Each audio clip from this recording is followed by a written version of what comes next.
भगवान से, तीनों देवताओं से, सभी देवताओं ने बड़ी क्षमा मांगी और एक स्वर में सबने वहां पर यज्ञ भगवान की स्तुति की। सभी देवताओं ने क्या कहा? त्वं क्रतुस्त्वं हविस्त्वं हुताशः स्वयं त्वं हि मंत्र समिदर्भपात्राणि च त्वं सदस्वर्जितो दंपति देवता अग्निहोत्रं स्वधा सोम आज्यं पशु अग्निहोत्रं स्वधा सोम आज्यं पशु त्वं क्रतुस्त्वं हविस्त्वं हुताशः स्वयं त्वं क्रतुस्त्वं हविस्त्वं हुताशः स्वयं त्वं हि मंत्र समिदर्भपात्राणि च त्वं हि मंत्र समिदर्भपात्राणि च त्वं सदस्यजितो दंपति देवता त्वं सदस्यजितो दंपति देवता अग्निहोत्रं स्वधा सोम आज्यं पशु अग्निहोत्रं स्वधा सोम आज्यं पशु। त्वं क्रतुः, प्रभु आज से हमने निर्णय कर लिया कि आप ही क्रतु हैं, अर्थात करने वाले हैं। यज्ञ भगवान की प्रार्थना है। त्वं हविः, आप ही हवन हैं, आप ही हुताशन, आप ही समिधाएं हैं, आप ही स्वाहा है, आप ही स्वधा है। मतलब जितनी भी सामग्री यज्ञ में लगती है सब वो प्रभु आप ही हैं। त्वं क्रतु, त्वं हवि, त्वं हुताशः स्वयं, मंत्र समिधाएं सब आप ही हैं, इसलिए हमको क्षमा करना। तो सारे देवताओं ने यहाँ पर भगवान शंकर की बड़ी अद्भुत स्तुति की है। आइए, ये तो संस्कृत में थी तो समझ थोड़ा कम आता है संस्कृत, इसलिए आइए हिंदी में 2-4 पंक्तियाँ गा लें जी। थोड़ा निद्रा देवी भी भाग जाएगी और थोड़ा मनीराम जी भी यहाँ लौट करके आ जाएंगे, क्योंकि मन भाग जाता है बहुत जल्दी कथा से। तो आइए सभी बड़े भाव से भगवान शंकर की स्तुति करें। बोल शंकर भगवान की जय हो।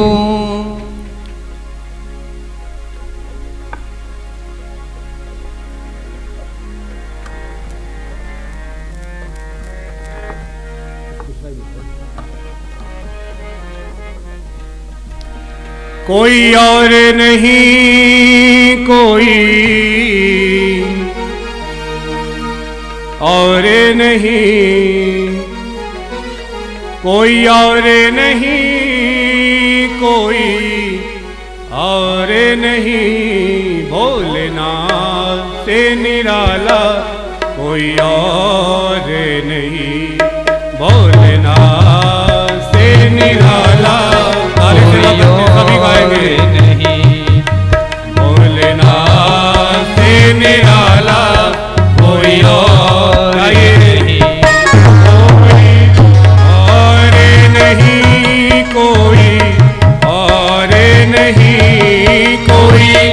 और नहीं, कोई और नहीं, भोलेनाथ से निराला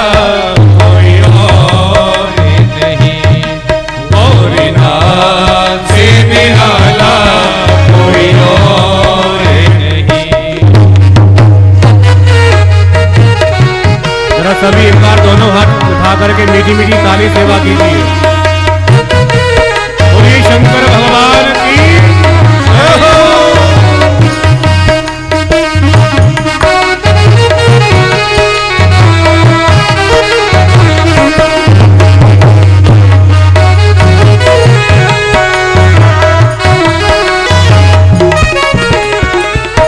उनका डमरू डम डम बोले अगम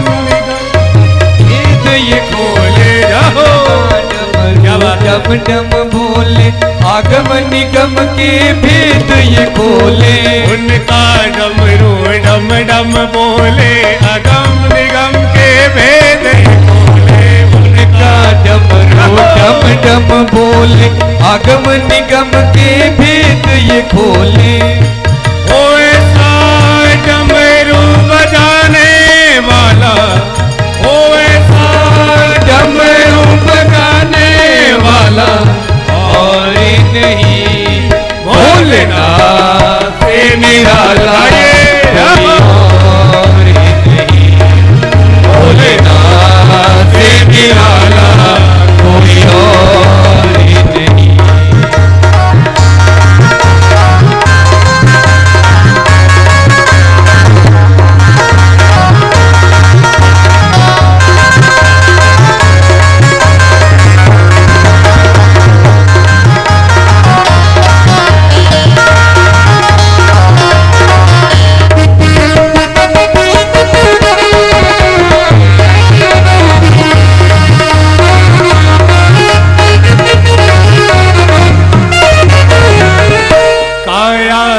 जब करवट बदले पाप चमकते पिछले अगले काया जब जब करवट बदले पाप चमकते पिछले अगले काया जब जब करवट बदले पाप चमकते पिछले अगले काया जब जब करवट बदले पाप चमकते पिछले अगले होए से पाप को मिटाने वाला होए पाप को मिटाने वाला और नहीं भोले से निराला कोई और नहीं भोलेनाथ से निराला कोई और नहीं।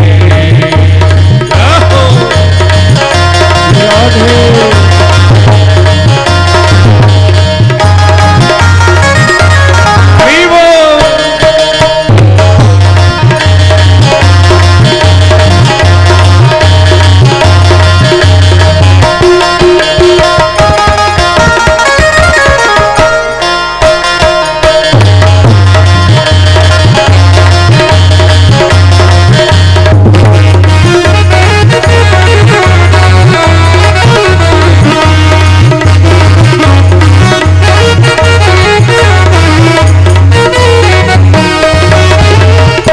जो कोई इनके द्वारे जाए उसके सारे पाप कट जाए। जो कोई इनके द्वारे जाए उसके सारे पाप कट जाए। जो कोई इनके द्वारे जाए उसके सारे पाप कट जाए। जो कोई इनके द्वारे जाए उसके सारे पाप कट जाए। ओ ऐसी दया बरसाने वाला ओ ऐसी दया बरसाने वाला और नहीं भोले से निराला कोई और नहीं। भोलेनाथ से निराला कोई और नहीं। कोई और नहीं कोई और नहीं कोई और नहीं कोई और नहीं। भोलेनाथ से निराला कोई और नहीं। भोलेनाथ से निराला कोई और नहीं। भोलेनाथ से निराला कोई कोई और और नहीं। बोलो मामपति महादेव की। जय हो। तो ब्रह्मा विष्णु महेश तीनों अपने अपने स्थान को चले गए। कालांतर में फिर वही देवी सती हिमालय पर्वत की पुत्री पार्वती के नाम से पुनः जगत में उत्पन्न हुई और फिर से भगवान भोलेनाथ के साथ में हिमालय पर्वत पर सुशोभित हुई। अब सुखदेव जी कहते राजा परीक्षित से, राजन ये तो थी महाराज मनु और शत्रुपा की 3 पुत्रियां जिनका सविस्तार से हमने आपको वर्णन किया। अब इनके जो 2 बेटे हुए, पहले मैं आपको बड़े बेटे जिनका नाम उत्तानपाद है उनका वर्णन करता हूं। तब सुखदेव जी बोले, राजन प्रियव्रतो तानपादौ शतरूपा पते सुतौ वासुदेवस्य कलया रक्षायां जगतस्थितौ।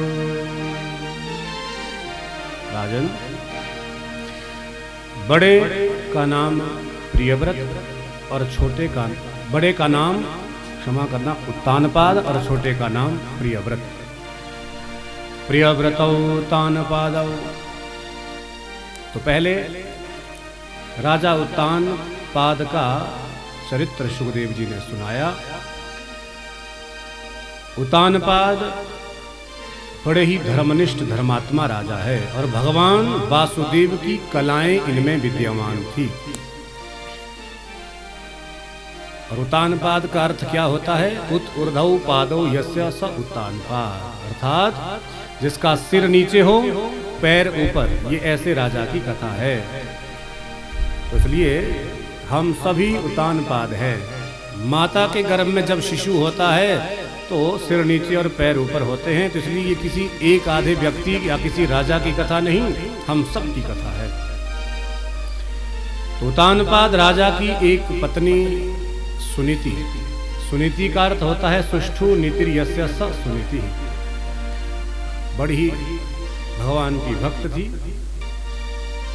परंतु इनकी कोई संतान नहीं थी। एक दिन राजा उत्तानपाद शिकार खेलने जंगल में बहुत दूर तक चले गए, दूसरे राज्य की सीमा में पहुंच गए और वहां पर दूसरे राजा की पुत्री को देखा तो मुग्ध हो गए और महाराज कन्या का हरण करके महल में ले आए और अपनी पत्नी बना करके रखा। थोड़ा सा समय बीता, सुरुचि ने एक दिन कहा कि महाराज आप निर्णय कर लो, आपकी 2 पत्नियां हैं, किसको महल में रखना है? बड़ी रानी सुनीति को या मुझ सुरुचि को?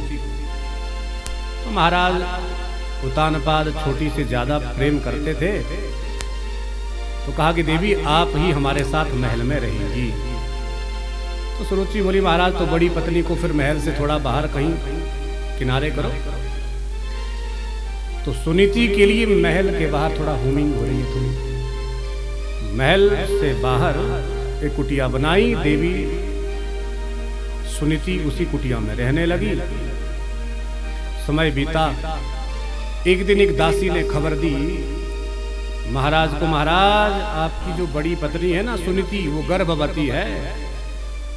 राजा प्रसन्न हो गए, भाई देखो भगवान का बड़ा कृपा प्रसाद, हमको आज ये सूचना मिली कि मेरी बड़ी पत्नी गर्भवती है। समय बीता, 2-3 महीने जैसे ही और बीते तो एक दासी ने फिर से सूचना दी महाराज आपकी छोटी पत्नी भी गर्भवती है। तब तो विचार करने लगे, भाई देखो भगवान जब देते हैं छप्पर फाड़ के देते हैं, पहले घर में एक बेटा नहीं था, अब दोनों रानियां गर्भवती हैं। समय बीतता गया तो जो सुनीति हैं वो तो नित्य प्रति धर्म शास्त्रों का अध्ययन करती हैं, भगवान का पूजा पाठ करती हैं, सत्संग करती हैं, भगवान का भजन करती हैं, भजनानंदी हैं।